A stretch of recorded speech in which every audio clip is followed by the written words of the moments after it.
Mr. Speaker, I do not know where to begin. All I know is that the Right Honorable Raila Odinga was not only my party leader, a personal friend, but also a father figure. Mr. Speaker, when I got back from the United States of America and I wanted to run for office, he's the first person that I went to see and we discussed about my position.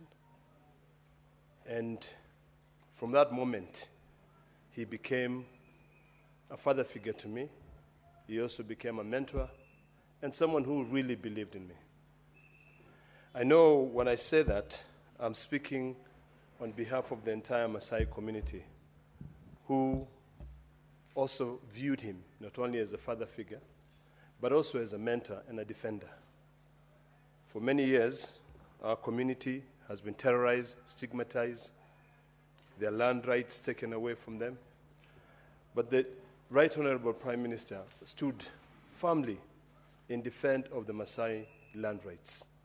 He defended the conservation of the Mau forest. I remember when he said that he'd rather even go and sell mandazi in Kibera than give in to the issues of the Mau forest. Those are words that resonate not only with myself, but with the entire community. March 6th this year, Madam Speaker, actually March 5th, the Right Honorable Prime Minister called me and told me that he wanted to have a meeting in Narok with the Maasais, and he asked me whether I could host a meeting in my home. And that was on the 5th. The next day, on the 6th, he came and we had a meeting when he spoke to us about the importance of national unity, the importance of patience and coming together. That was the time when this country was actually almost at the brink of collapse. And after he completed the consultation with my people, the Maasai, the next day on the 7th, he chose me to be an MC in the reconciliation meeting between UDA and ODM, to be able to come up with an intention to work together.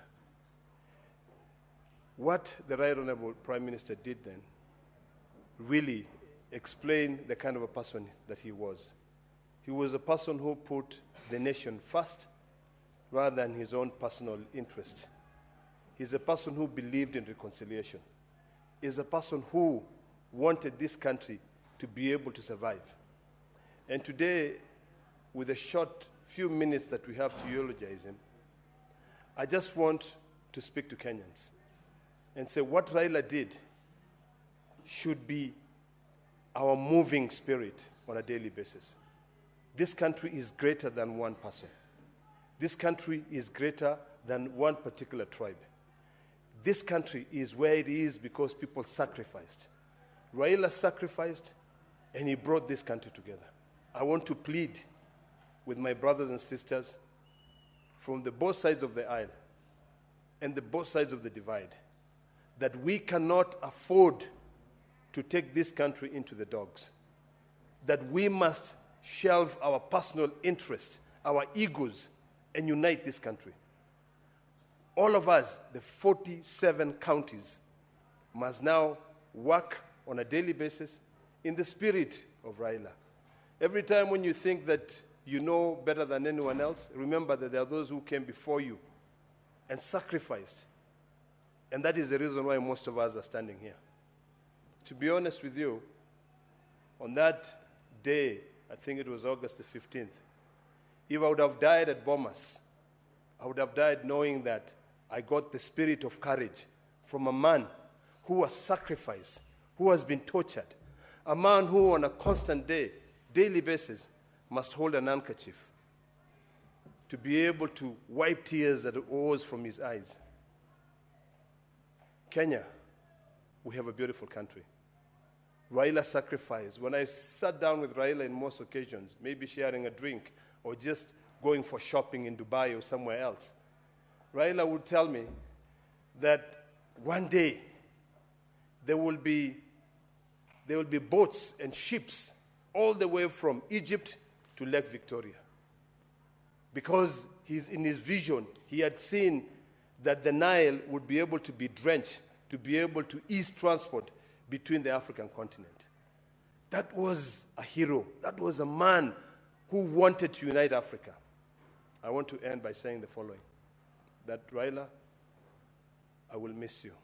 God, to prepare a wonderful place for you. And with the words from my people, Tepetai Ngulugog Nairobi. Thank you, Mr. Speaker. Thank you, Senator Ledama. Senator Ali Roba.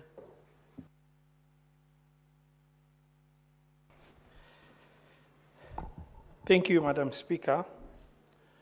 Today, Kenya mourns not merely a man, but a monumental chapter in the democratic history of this nation. Madam Speaker, the Right Honorable Raila Odinga was a statesman whose name is etched in the annals of democratic space in this country. He's a towering figure who stood at the confluence of history and destiny. Mr. Speaker, Madam Speaker, sorry, Raila endured imprisonment, suffering, torture that no other political person today can stand and say, I have gone through such tormentation. Yet, he refused to surrender his conviction to deliver Kenya's democracy in a way that we are today enjoying in this country. Madam Speaker, Mr. Speaker, sir, the frequency of the change of the seat is a bit alarming. Mr. Speaker, sir, the Right Honorable Raila Odinga, to some of us from the north, the Asals, the marginalized, Raila represents the true voice of hope and inclusivity.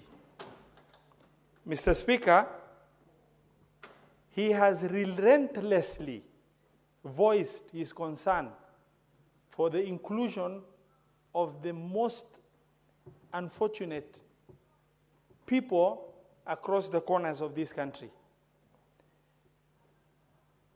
Baba has relentlessly fought for the democratic space in this country, so much such that every time despair stares at this nation and the issue of political hopelessness, the true and clear present danger of disintegration as a nation, Raila has always come out, held this country together, and held the fabric of this country together and provided new hope.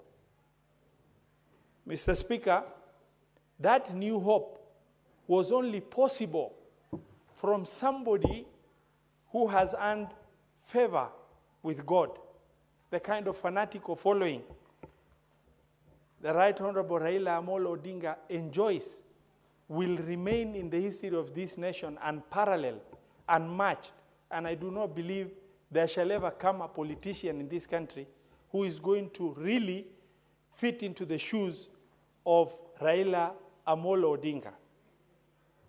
Mr. Speaker, sir, Baba was a master of political reincarnation.